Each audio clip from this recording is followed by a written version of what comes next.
বনমালীপুরে তৃণমূল কংগ্রেসের পক্ষ থেকে যে ডোর টু ডোর ক্যাম্পেনিং শুরু হয়েছে, সারা রাজ্যে আপনারা অবগত আছেন যে প্রত্যেকটি বিধানসভাতে আমরা কলকাতায় মমতা ব্যানার্জি যে সমস্ত কাজগুলো মানুষের জন্য করেছে সেই সমস্ত কাজগুলো নিয়ে আমরা এই রাজ্যের মানুষের কাছে আমরা যাচ্ছি। কী কী কলকাতার মধ্যে কী মানুষের জন্য হয়েছে সেগুলো নিয়ে আজকে আমরা আজকে আমরা বনমালীপুরে আমরা ডোর টু ডোর করছি।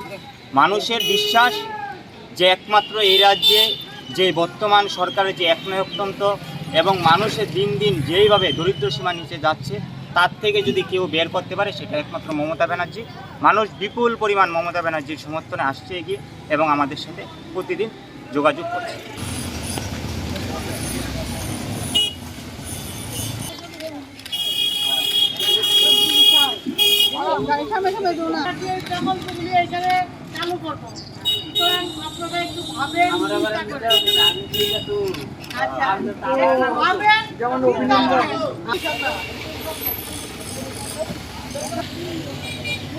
বন্দে